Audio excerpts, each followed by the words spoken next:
Speed is one of the most important tools in training, and most folks are just not fast enough. Are you communicating well enough at the micro level? We're going to find out.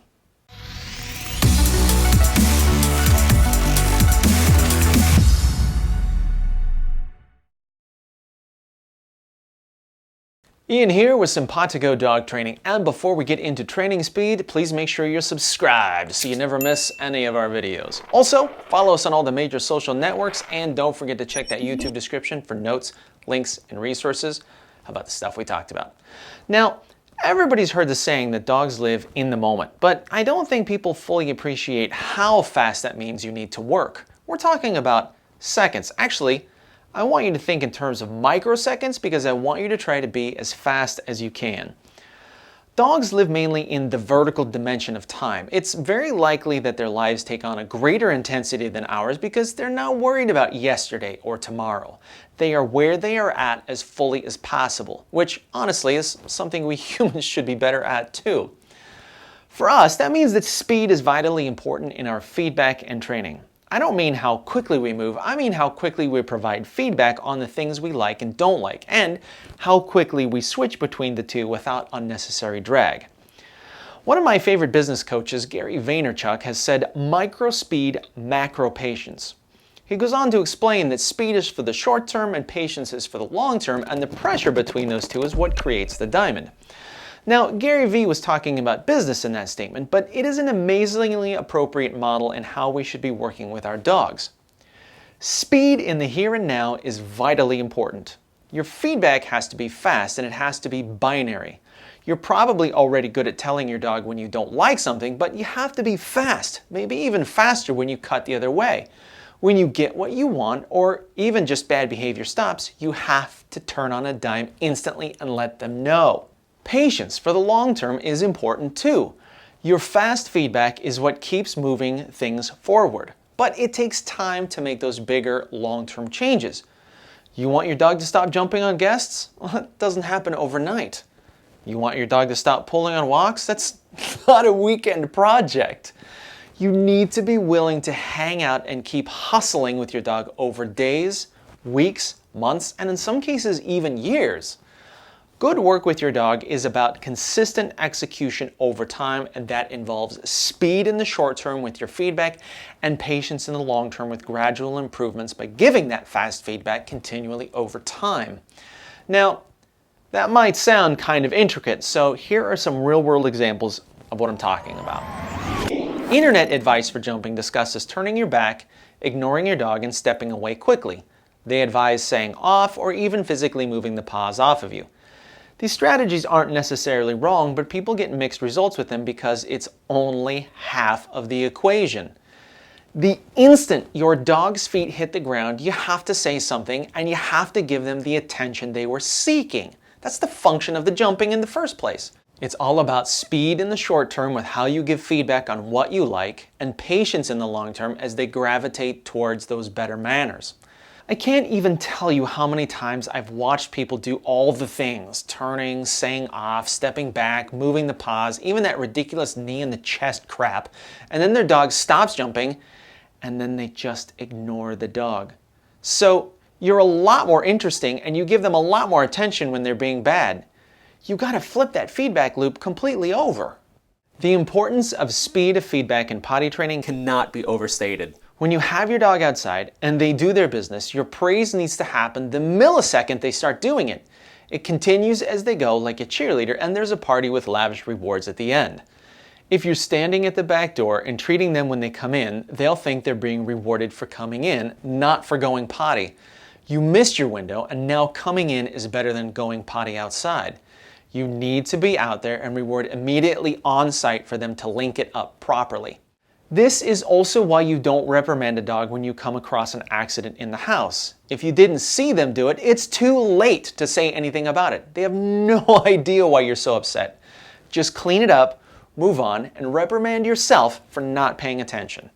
We put out a puppy biting video last year on how to work through this problem, and in that video we talked about giving good feedback when your puppy is using a softer mouth. The speed of feedback is pivotal here too. Yes, we cry out when the puppy bites us, but we also immediately tell them what good puppies they are when they try again and do better with a softer mouth. Patience in the long term is generally tested here, and I get people commenting all of the time saying, well, I tried it and it didn't work. Any tips? Yeah, do it more. We'll link to our puppy biting video below if you haven't seen it yet. Again, the internet is rife with ideas on how to solve this problem. The big one you see a lot is to stop when your dog is pulling and then start again when they're calm. As before, this is not wrong, but this advice doesn't convey how fast that procedure should be, and it doesn't put proper emphasis on how ongoing praise for a loose leash is important. The whole process of stop, wait, go again shouldn't take more than like 2 to 5 seconds. Most of you are standing around too long, taking too long to reward, and starting back into it too late. If you've watched our marker training video or are familiar with marker training, this allows you to establish precise communication with the speed of a lightning strike. If you haven't, check out our video on it and I'll link to it in the description below.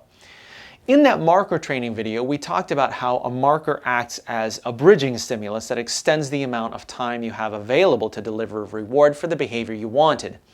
That said, you don't have unlimited time. Most of you are fumbling around with your food rewards and taking too long to get them. I have lots of students that come to class with their treats in tight jeans pockets or Ziploc baggies, and then they fiddle-faddle around getting their food out. And by the time they have the food, the dog's already tuned out and is moving on to something else. These folks then have to call their dog back into attention to give them the reward, but it's too late. The reward won't be linked to the thing you wanted. It'll be linked to whatever they were doing when you finally gave it to them. So my advice is stop messing around. Mark that behavior the instant your dog does it, then use large pockets or bait bags that you can reach into and access a food reward quickly and easily. Practice your food handling so you can grab, control, and deliver efficiently. Take a look at our Power Tip 2 video for more info on how to do the food handling. In general, every day there are a zillion teachable moments throughout that day, just moving about the house with your dog. If you're on the lookout, you can praise and give feedback on 100 good things a day. Not everything, of course, requires a full-on reward event like you do during practice, but sometimes all you have to do is say, good dog, and a little scratch behind the ear to tell them that they did good, or even not bad. You add that up and you could give 100 samples of information in a day on what good behavior looks like. I mean, think about it. How much good behavior are you just taking for granted? This is a prime example of speed and patience. Fast feedback when you get something you like, and that adds up over time to evergreen good behavior. I've worked with hundreds of clients who come in with a problem and they're looking for a solution that reads 1, 2, 3, 4 like a recipe. Honestly, in most cases, the core problem is the lack of speed and consistency of feedback. Their dog does something bad, they bitch about it, then the dog does something good, and nobody says a word. That's a ton of missed opportunity.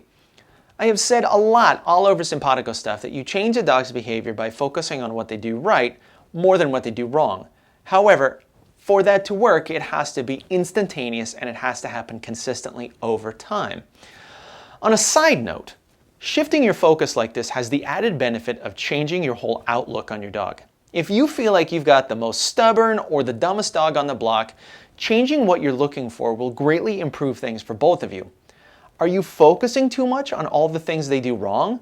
I mean, I've seen a lot of quote-unquote stubborn dogs that really just had owners that were not communicating very well and had very little patience. Honestly, a lot of relationships could probably benefit from a similar positive outlook.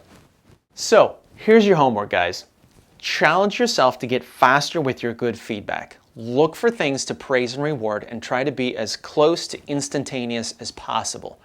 This requires you to be paying attention, to shift your focus, but you can do it. That's why you're here. Keep your eyes peeled so you can pinpoint the good stuff when it happens. And look, sometimes the bar isn't necessarily good behavior. Sometimes not bad is good enough. Like we talked about, jumping stops, beep, say something. Puppy pees outside, boom, say something.